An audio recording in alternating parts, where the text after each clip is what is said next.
Welcome to Data Studio NBA Operation Training. The first step after installing Data Studio NBA is to log in by clicking on the Data Studio Basketball Desktop shortcut. Log in using your Venus Control Suite credentials.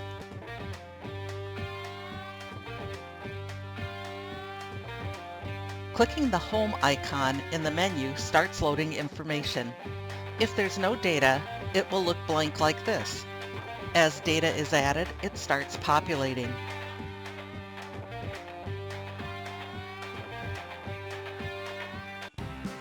This is what it looks like when you log in and there is available data. The basketball app will be constantly checking the NBA NGSS site to see if there is data. From a user perspective, you should not have to ever go in and add weeks, etc. It should always go out and pull new data for you.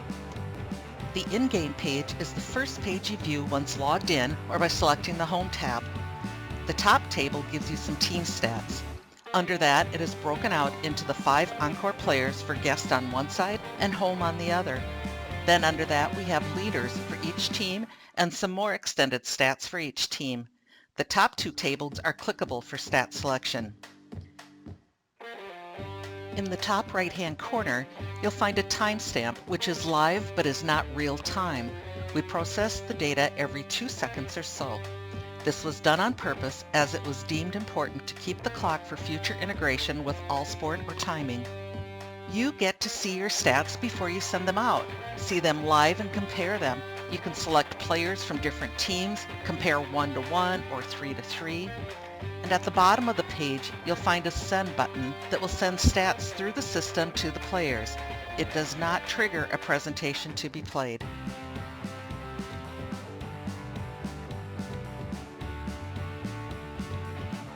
The home stats and guest stats page layouts are the same, with Encore players on top, bench players at the bottom, and below that are the team stats. When selecting the send button, the JSON data is sent to the player. Again, this does not trigger a presentation to play.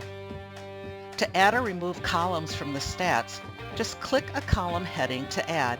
Click again to deselect and remove that column from the player stats send area.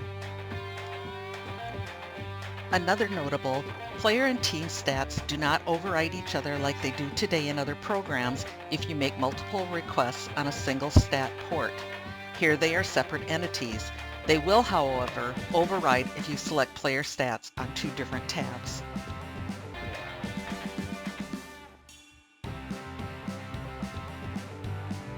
This is the Player Matchup tab.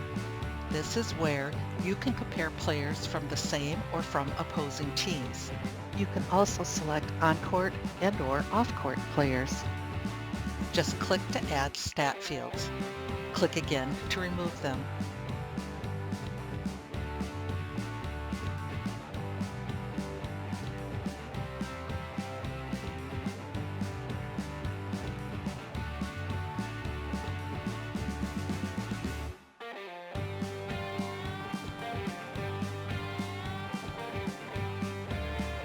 Let's take a look at the scores view.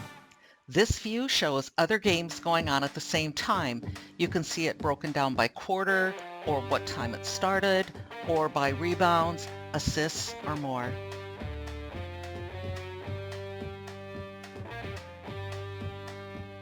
This is the standings view. The standings view is not clickable because it's only updated once a day. You have standings, conferences, teams, and divisions.